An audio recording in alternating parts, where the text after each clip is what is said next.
So we're back for another episode of Audio Bar. We're here with Taco and Elise Olmstead. And we're going to be talking today with some folks who do work in the field of music, but they're not necessarily musicians. This is the guy who runs the event, the show runner. And I have a lot of questions for somebody in this position, so that was our introduction. We're just going to jump right into the conversation about what you do. Appalachian Jamwich, the Mad Tea Party, and how all of those things sort of came to be, and where you're at right now. You guys have an event tonight, is that? Mm-hmm. Yes, we have the Mad Tea Party pre-party at Gypsy Sally's with ELM, Aqueous, and Sophistafunk. And that's a show as well as it's sort of serving a function for the show itself. Indeed, it's additional promotion, and it's also if there were people that were kind of on the fence about it, that maybe weren't familiar with with some of our bands, for instance, ELM or Aqueous. Sophistafunk, I wanted to have them on our lineup this year. We couldn't quite make it happen, but we still love their music, so it's great that they're still included. But that way people could check it out. The way that the magazine and this whole thing started, huge mistake. Don't get into publishing.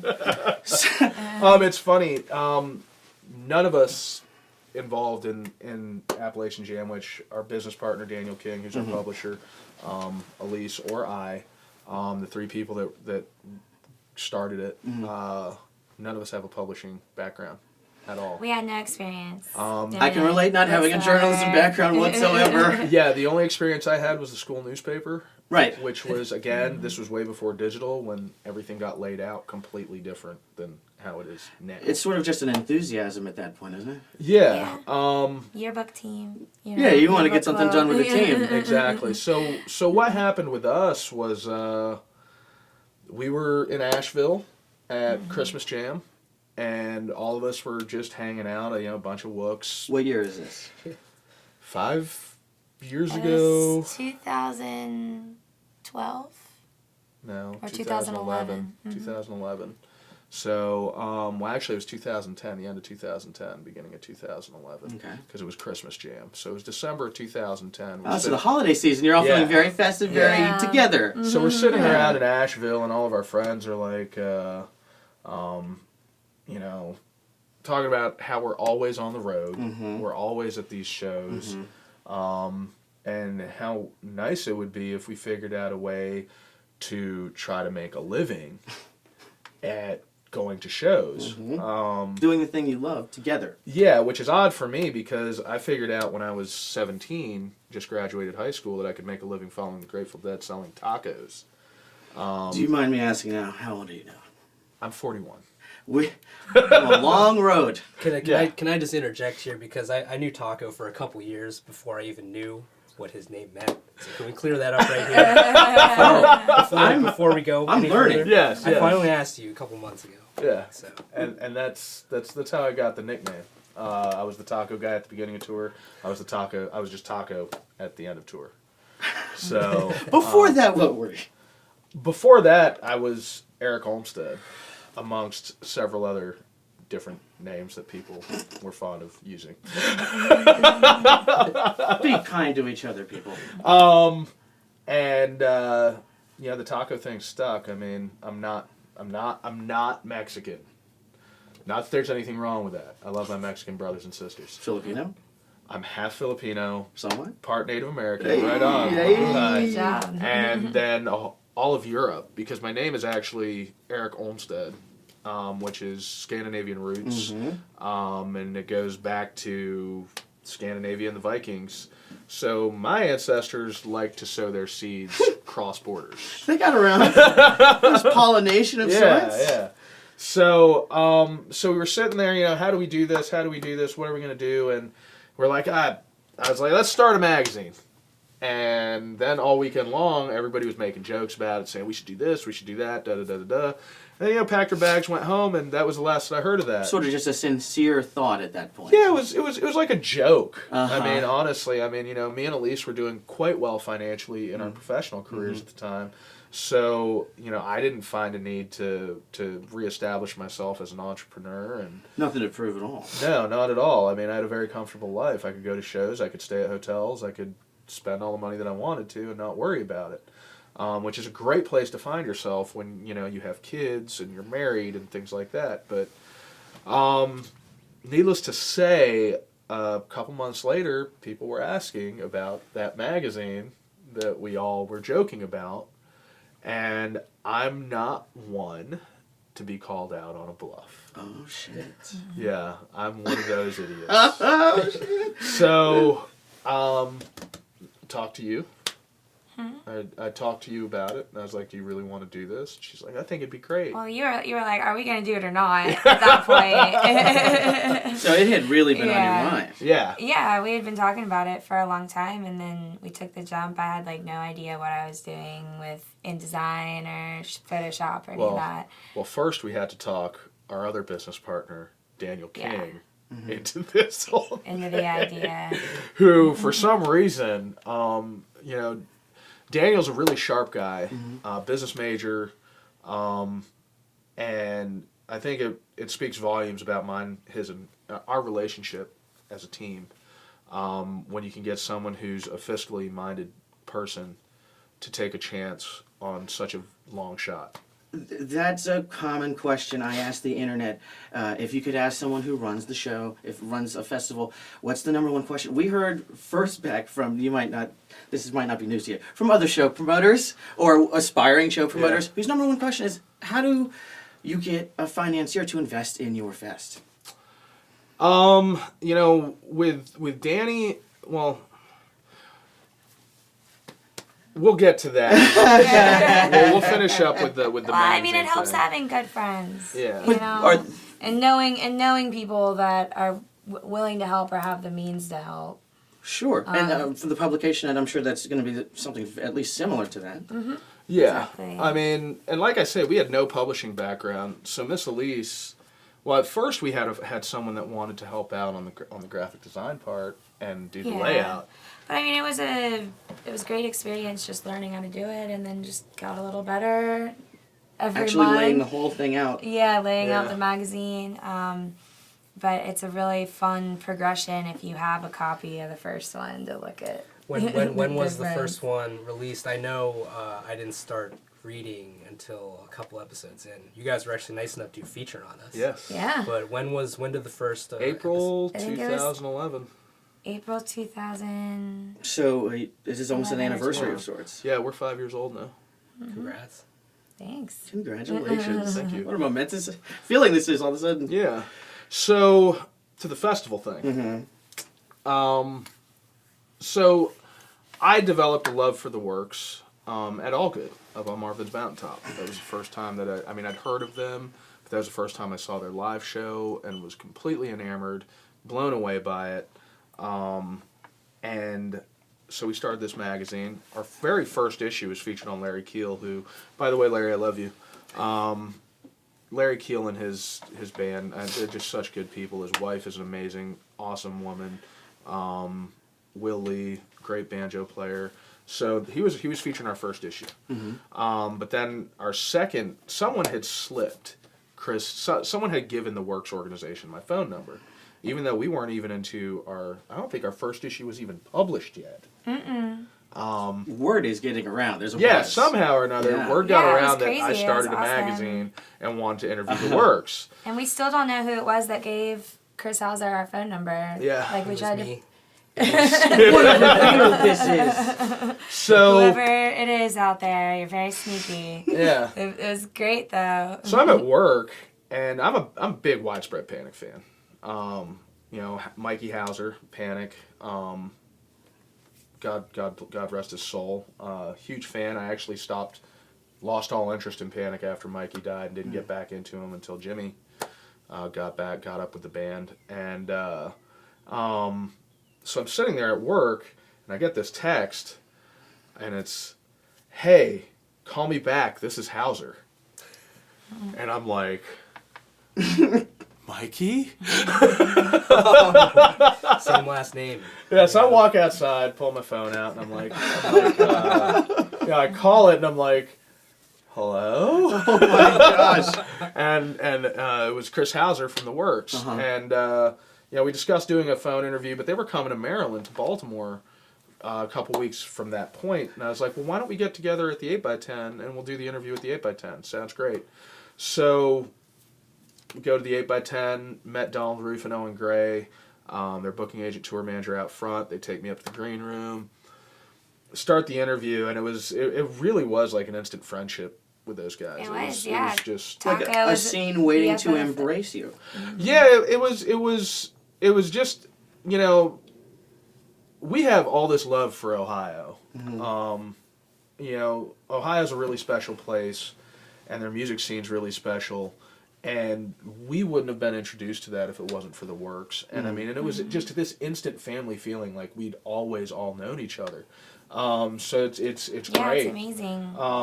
But because of that, I was like, dude, I want you guys to play in Shepherdstown.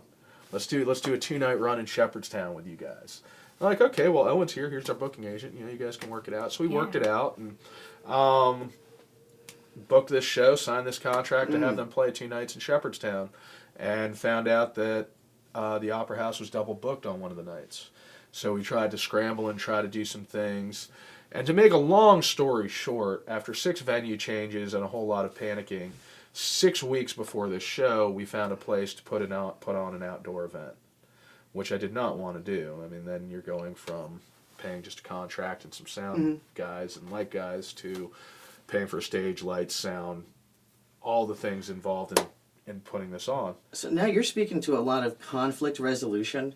How do you, in the moment, start to realize, hey, I'm actually pretty good at making these things happen?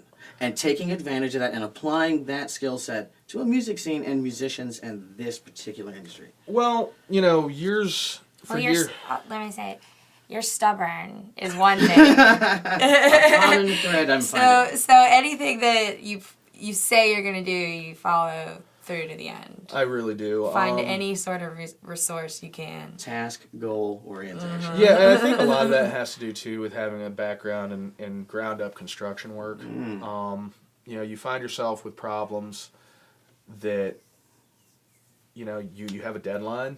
You have to make it work. You have to make with whatever you're dealing with work, and you just start trying to find ways around it.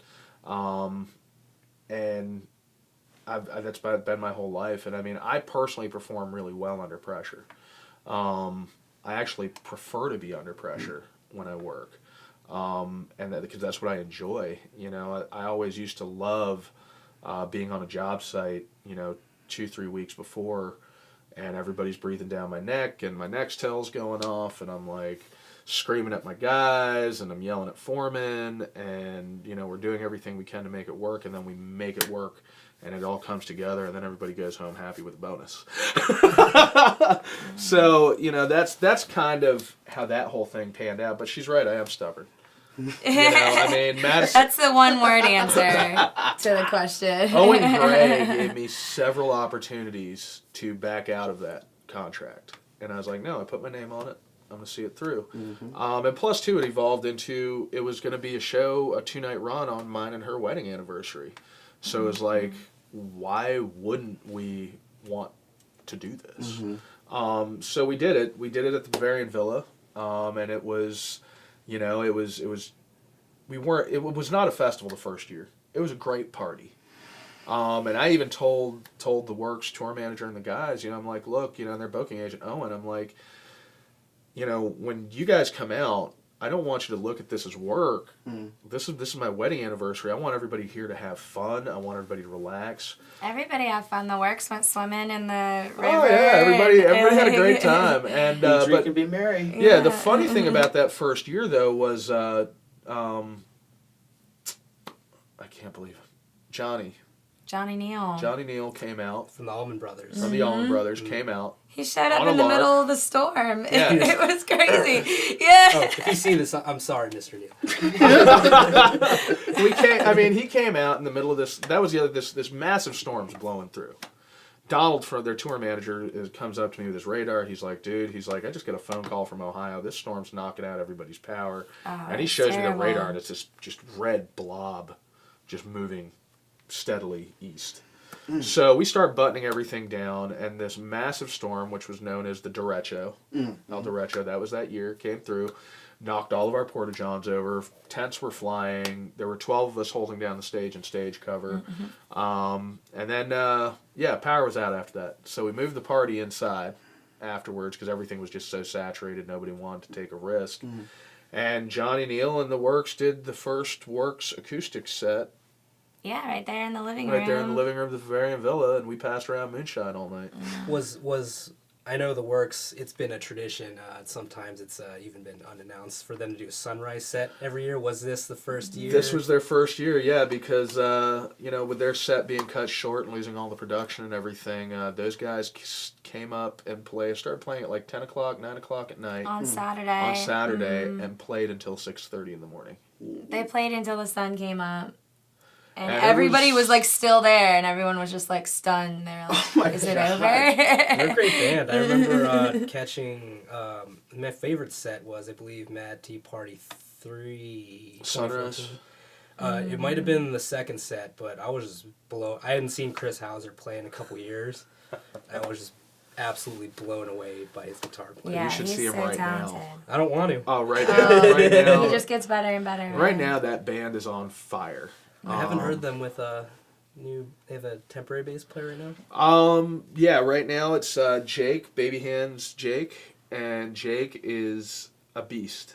No, he's great. And like I say, Hauser is just on point. Dan Shaw is just killing it on keys, and then Chafin is doing his usual thing on the drums, which is fantastic. But with the Tea Party, that first year it was a party. And everybody then, after that, was like, you should throw a festival.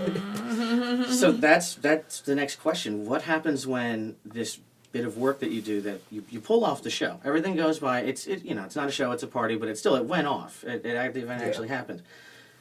What's it like when you create a community on accident? And people are like, you really need to start doing this. And there's like people who are creating the thing and it's shaping up without you even being there. I love it. Because the thing with me is that I've always been involved in a lot of community building. I've always been one of those people that likes to have a cause. Life without a cause has no effect. And for me, one of the things we love about, and one of the reasons why we've really tried so hard to do this, was for the small bands that never get any press. Nothing relevant anyway, nothing meaningful. For the artists, the live painters that go, back then especially, were relatively unrecognized. We're a fairly new phenomenon. And even for your vendors and artists and all the different people at festivals and at shows that create the magical experience that it is. We tend to forget that there's so much more involved in this whole show, festival, event than just the lights and the band. Well, there's an architecture to the entire thing. Yeah. And it's, for me to have a good time in the crowd, there has to be a good crowd. It has to be good people. I have to be surrounded by good people, because if I'm surrounded by a bunch of jerks, no matter how great that music is, it's going to diminish the overall effect of what the band is trying to produce. Ask Dave Matthews. It's really hard to enjoy a Dave Matthews show because of a lot of his fans. I've heard words like brofest used in this context. That's what we're getting at? That's what one exactly brofest.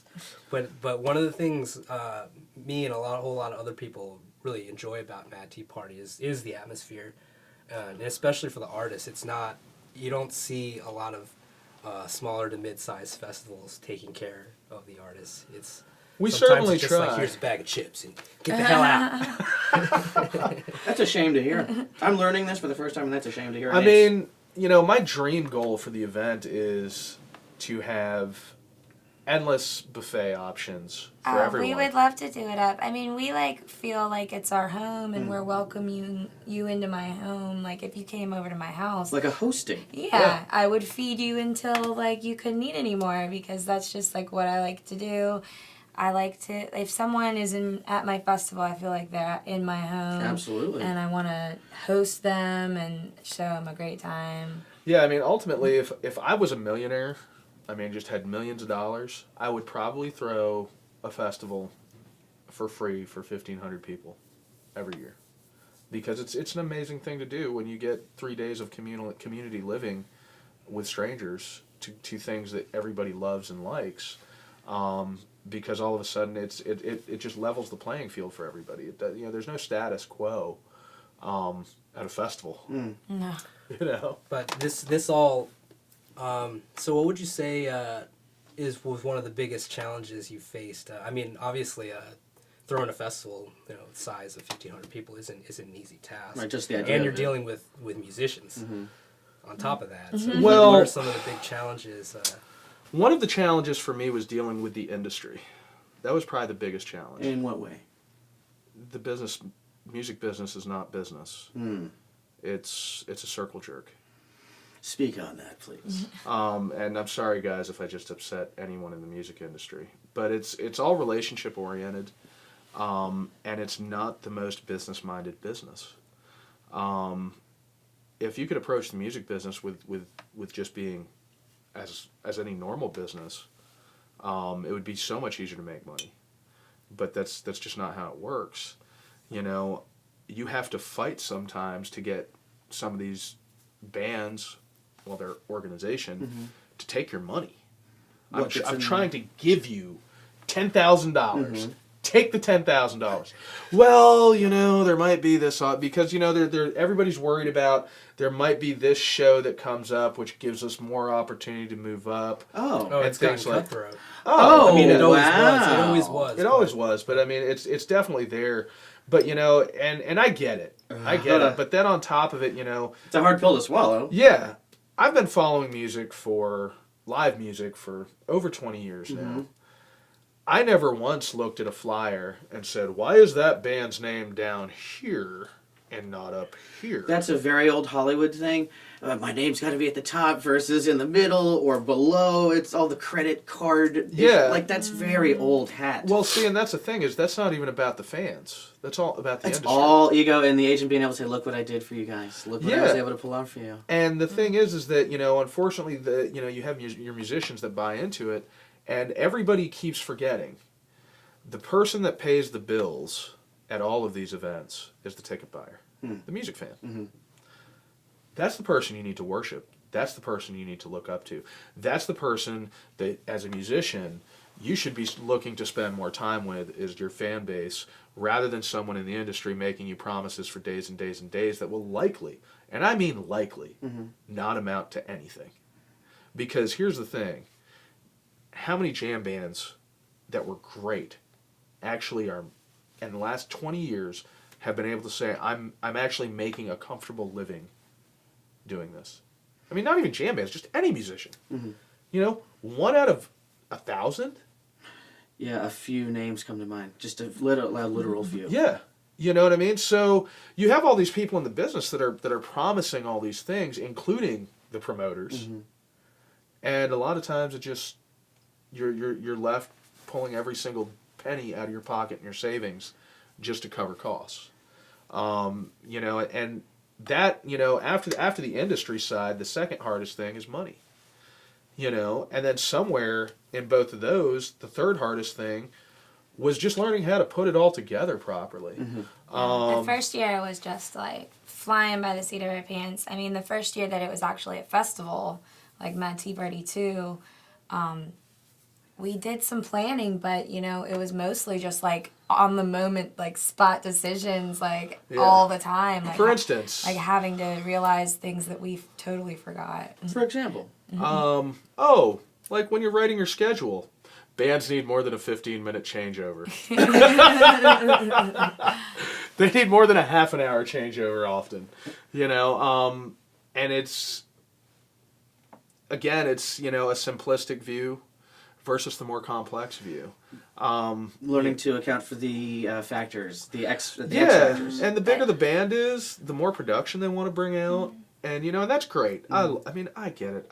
It's great. But, I wish, one of the things that I admire about the bluegrass and Americana genres is the completely stripped down nature of the production. And their ability to still deliver a quality awesome. Yeah, it's Well, so it's all much, about the playing. so much cheaper production. Wait, what? It's all about the playing. Music? It's about music? Playing your cards right so you can get a better gig. Okay, all right. Using your opportunities to get up in the world. Yeah, okay, yeah. I just want some clarification. Sorry. Yeah. We're talking about the music business here, not music. Yeah. For shame.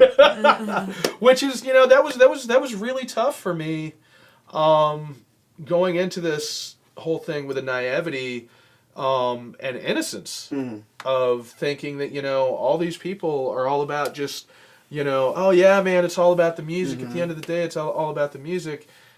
We're talking about baptism by fire here. You didn't learn because someone showed you the ropes. You learned because you were constantly deflecting. Yeah. And that's intense. Yeah, and that's the thing is there's some guys in the industry side that are absolute gems of human beings. I mean, they're amazing people. And I thank God for those people. There's one booking agency. I remember the first time I was dealing with him. Like, he was like, so, well, what about this band? How much, if you wanted to throw a show with them, how much would you offer? And I was like, $1,000. He's like, no. You just offered me $500 too much. Let's bring that back a notch. And I'm like, why so are you... He's like, $1,000. I had to do a double take in my mind as this interview was happening. Like, he just said what he said, right? Like, yeah. He gave you your money back. Yeah, because he was the one that really helped me understand that, when you have people that are willing to do the promoting job, that are willing to stick their necks out like you that, in this instance. Yeah, you don't want those guys to get killed because then they're never going to be able to help you out again. You hear that? But then 2 years later, I called that same booking agency for when I was doing the booking for last year's Mad Tea Party, and I was like, look, I need this band, this band, and this band, and this is all that I can pay because I've helped you out as much as I could for the last few years. I need help now. Like, I need help. So everybody's going to have to eat a little bit. And they did, and that's one thing that I always want to maintain is an incredible level of honesty. Even if it might hurt me, I would rather be known as, well, Taco's going to be honest, even if it's going to hurt him. So here's a question. You just said the one question I wasn't actually going to ask. What would you actually prefer, to come out financially on top or have the show go off the way you want it to go off and taking a hit? Well, for the last 4 years, it's been about taking the hit. We want it to go off as well as possible. Yeah, and it's gone pretty well. I mean, last year, nobody could control the rain, the weather, the terrible weather that we got. But as far as like doing everything that we could do to possibly make it a great experience, I feel like we were successful in. I mean, especially, I think the year before at Mad Tea Party 3, when it wasn't like a hurricane the whole time, everyone had a great time, an amazing time, and we still get people telling us about it. So in that case, I feel like we've always been successful. Yeah. It's just not taking such a hit anymore. Yeah, and and it's a building process.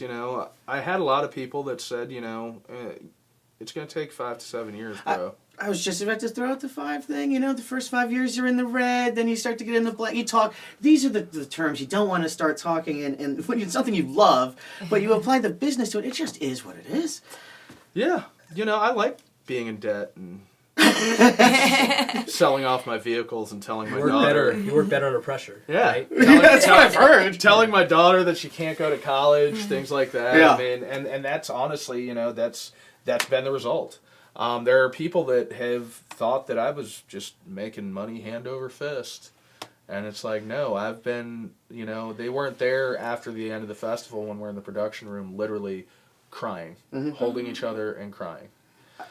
In the entertainment industry, in every facet, I'm finding a lot of people just have that common thing. Music, comics, if you're covering comics, which I do on another side of my life, everybody, it's like you're not really making money all the way up to the top until you're making like a comical amount of money. Yeah. Like, everybody is like, hey guys, let's just keep plowing away, But then when it happens, it fucking happens. Well, yeah, and that's that's the tough part about this business is that, nobody's making money. Right. Even large festivals aren't. You know, I mean, a lot of these big there's festivals a lot of large aren't. festivals that are losing hundreds of thousands of dollars. You know, and so most of your promoters, most of them, Mm-hmm. I'd say, 75% of them went into this whole thing of, I want to just do music and just give everybody this great time. You actually love it. Yeah, in the jam band EDM community, that's how a lot of it is. Mm-hmm. And booking agents.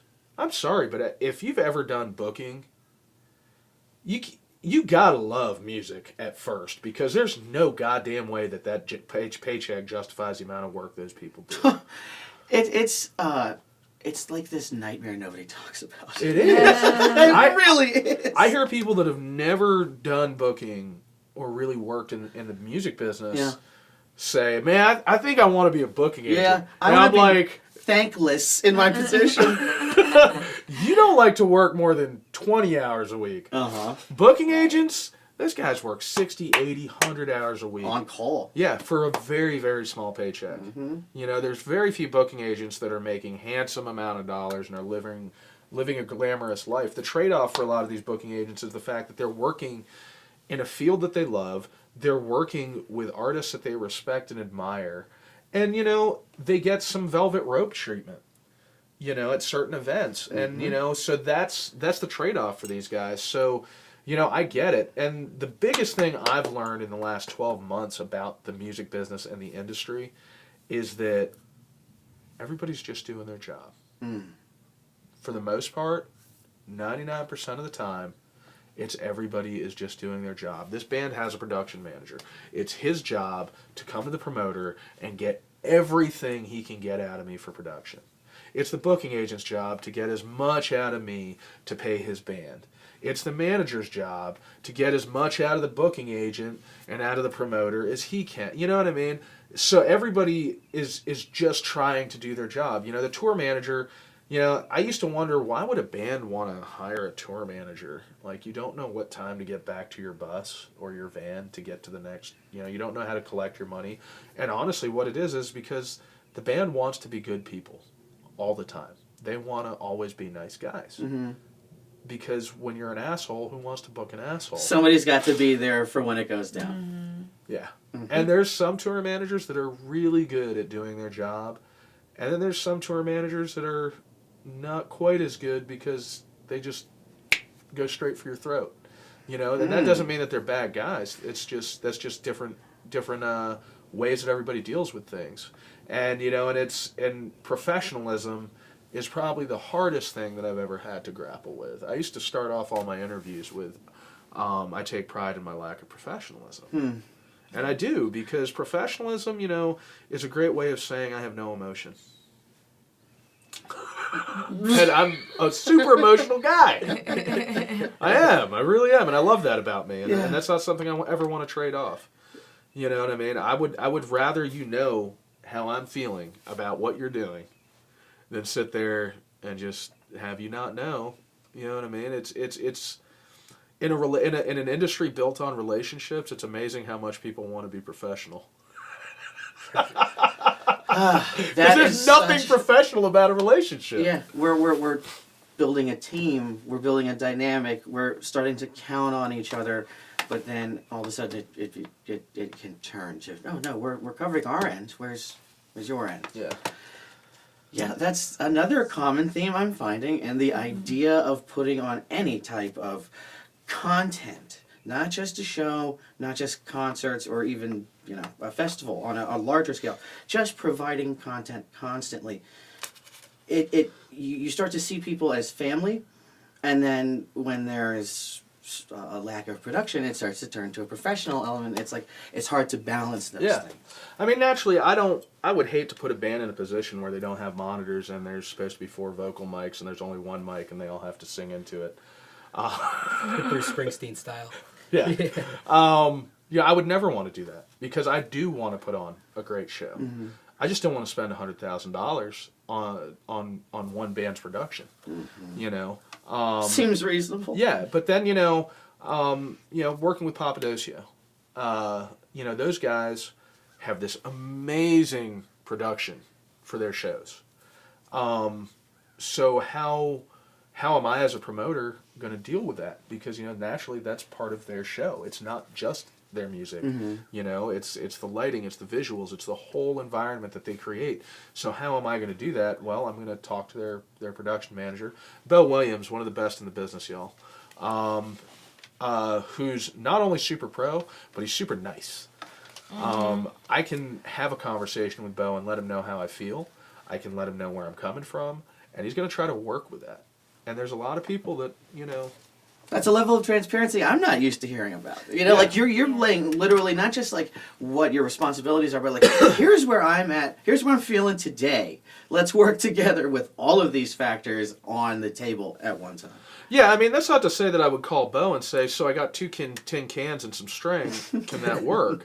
No, that's not going to work, dude. No. But, right. He's, one of the things he's done is, he's looked over, at what at his needs, and then thought about, well, how can we make this work a little cheaper? What can we use instead to still get the desired effect that we need? And, there's a lot of people that aren't going to do that. They're like, this is what I need, period.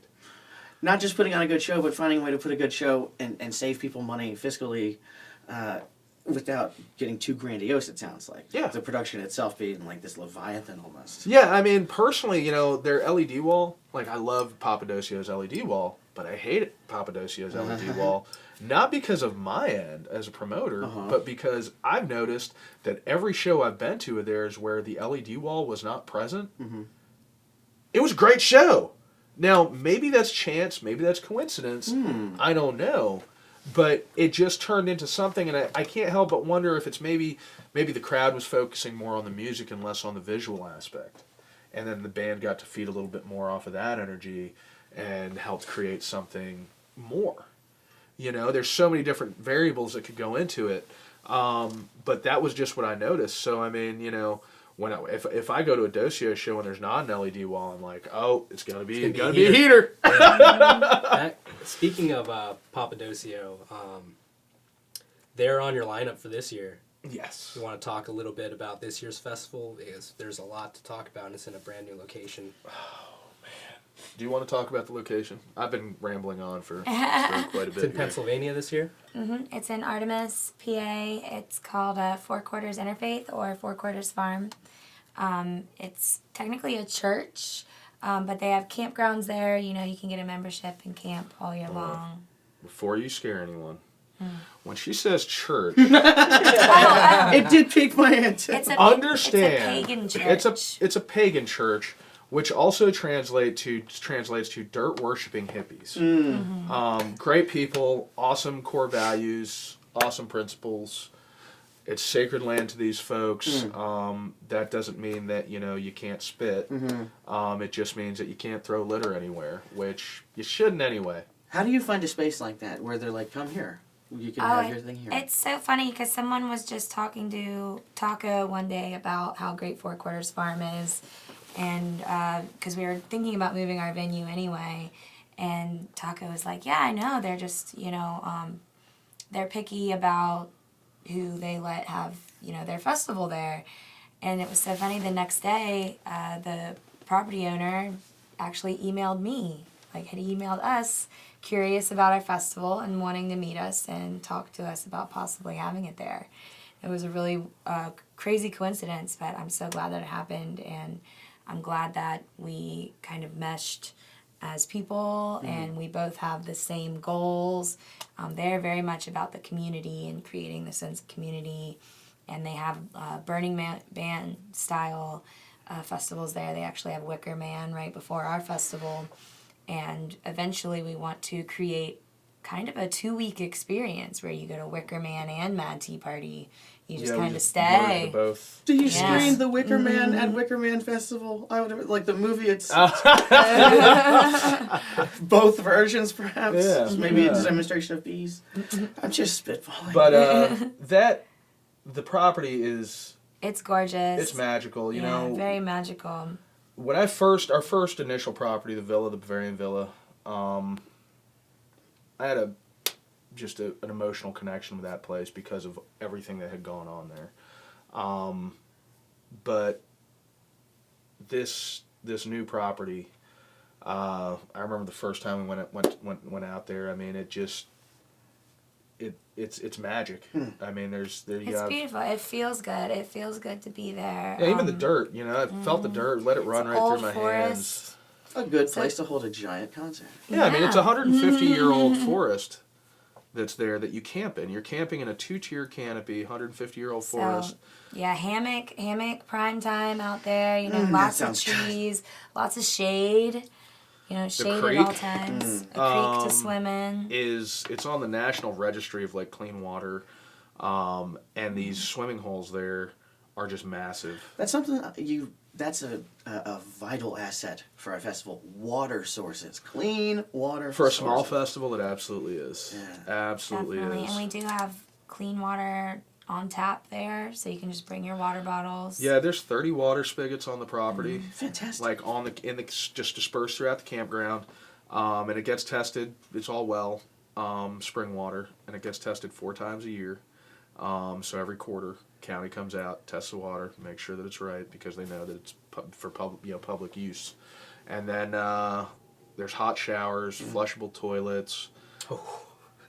Yeah, Yes. Vital. Yeah, I mean, there's also very porta johns exciting. there, but you know, if you really need, you know, and that was the other thing too is, you know, with our old property, there were so many challenges, with the way that place was laid out, that, you know, as soon as rain came in, things got slick. Mad Tea Party 3, I mean, all the lower field porta johns, the porta john truck wouldn't go down to because it was too worried about getting stuck. Wow. So yeah, it makes a mess, because that's something that I personally can't stand about festivals is a dirty porta john. Clean up after yourselves, people. Like there's a urinal for God's sakes, you know. I mean, Don't poop in the urinal either. That's not what it's for. Great story. So I was up at Gathering the Vibes one year, and I was just, you know, fixated on trying to find a semi-clean porta john. We wandered around for hours, it seemed like, trying to find a clean porta john. Finally, Elise had enough, so she goes into I'm this. cleaning the porta She john. goes to this porta john, cleans the whole thing. I use like hand sanitizer and like a bunch of paper towels. Wow. Clean it down Nice. for him. So she gets out, and all of a sudden, this dude darts in. Yeah, he just slipped. He's like, what are you? And she was like, "Oh, I just cleaned that up." I was like, "It's not a big deal, you know, it's just one person." Oh. I go in there, and this guy managed to puke, pee, Oh. and poop all over the place. Oh. And I'm like, really? Burst the pinata. Yeah. But you know, I wasn't gonna clean it again. so for us, one of the things, you know, that we try to concentrate on is making sure that there's adequate porta johns and that they stay clean. So you know, this year as usual, we're gonna go overkill. You know, most of the time for 1,000 people, you only have about 15 porta johns at your average festival. We rate it at 1,500 people, bring in 40 porta johns. So, you know, we've had 40 porta johns on site, and it still amazes me that these things get screwed up. It's like, how do you have 40 porta johns and they all get screwed up? But, you know, and that's with daily cleaning. So, you know, we have the flushable toilets. We're going to have the porta johns there. The main stages are absolutely amazing. You have one main stage, which is in what they call the stone circle, which is under trees, and then the second main stage is an actual stage structure with a nice hill, so it's like a natural amphitheater. So, you know, moving from one stage to the other is going to be great. And then we have the late night stage, which is a massive pavilion with a sprung floor in it. So it's definitely going to be fun to boogie on. And who's going to be performing here this year? So, the lineup. We have Papadosio times 2, Twiddle times 2, Talk times 2. Consider the Source is doing a Radiohead set. Desert Dwellers is coming out, who we've been excited about loving. that. Yeah, we've really wanted Desert So Dwellers out to excited. come out. Managed to make that. We've been trying to make Twiddle happen and finally made that happen. Yeah. And then we have, you know, Big Something times 3, Aqueous times 3, Litz, the Consider the Source, I think Yeah, I we said know the that. Consider the Source Yeah. Radiohead set. Yeah, Litz.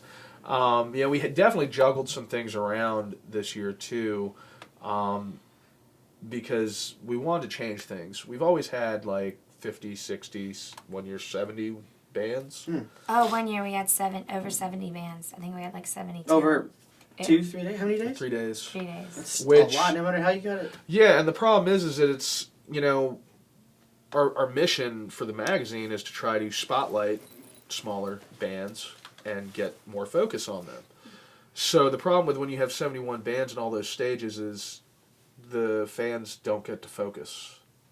They're just trying to run. Yeah, you're constantly sort of Yeah. juggling. And so this year we got rid of overlapping sets, which decreased the amount of slots that we had immensely. So we had to be a little bit more picky. I mean, Moogatu, we've given multiple sets to every year. Sorry, Chris.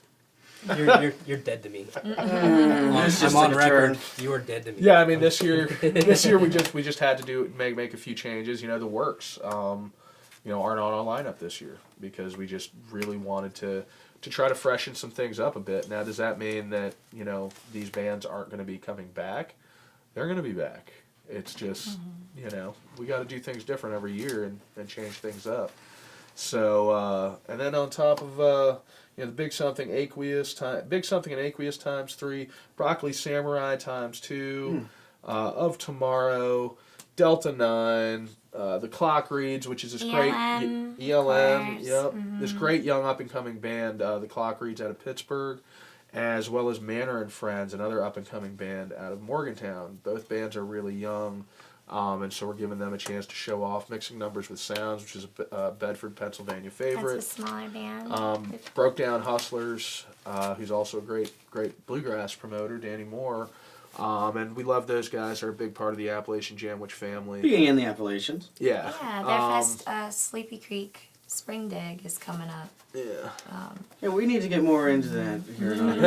Any artists at large this year, or can you not divulge that information? We're not divulging that information yet. It's coming. Stay tuned. It's coming. Stay tuned. Teaser, for sure. There, a couple years we had like 8. Yeah, Subterranean is coming out from Ohio with Danny Sowers. Okipa, which is Dino Dimitrileus, the bass player from The Works, former bass player from The Works, however you want to work that. Just work it. And that's his Fish cover band. So people can have their little taste of Fish. We have a couple of Richmond bands. Jawala Collective. Schoolie Mountain Band. The Jaunty.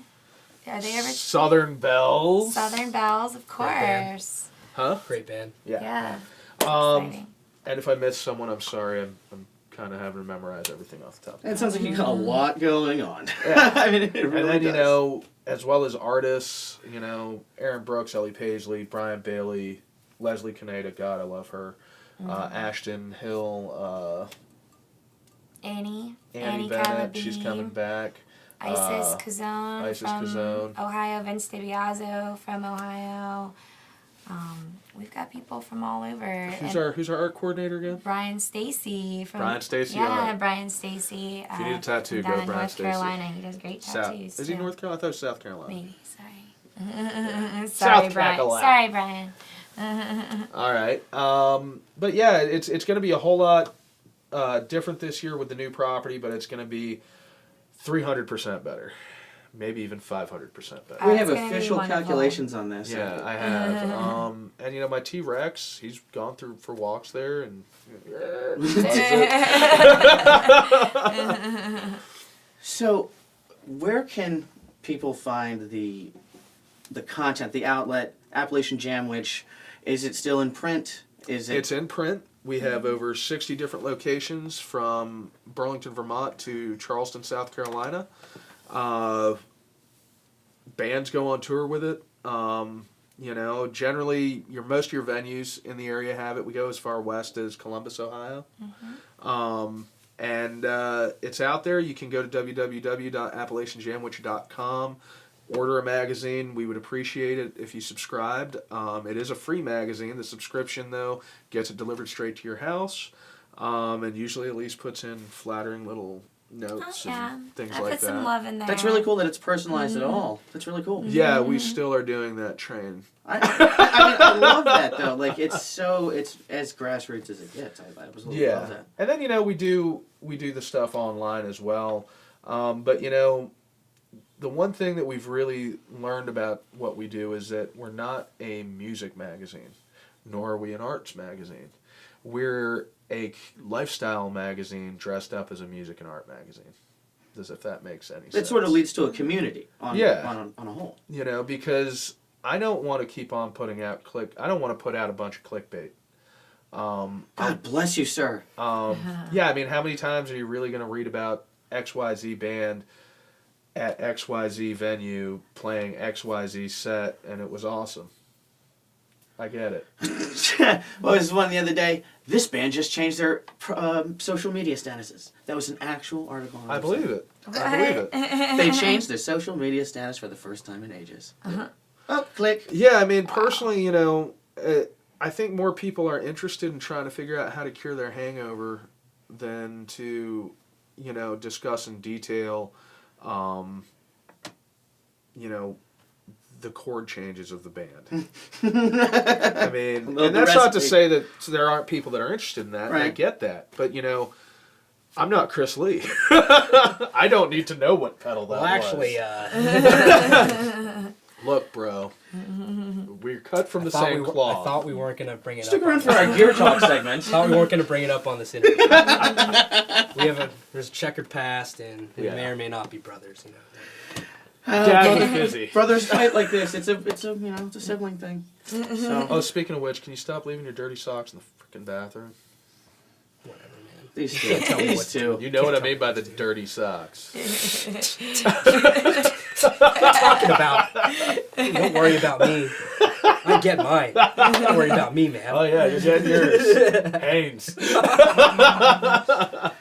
So, Appalachian Jamwich, Mad Tea Party. The date again for the listeners? June 16th through 19th. Catch them at the venue is again? Tonight? Four Four Quarters Farm. Artemis, in PA. Artemis, PA. Is there anything else that you want to get out there other than Appalachian Jamwich, Mad Tea Party? Anything else to throw out to the people? Yeah, the most important thing. We love you. Yeah. We love They you. love you. Do more, take less. We love you too.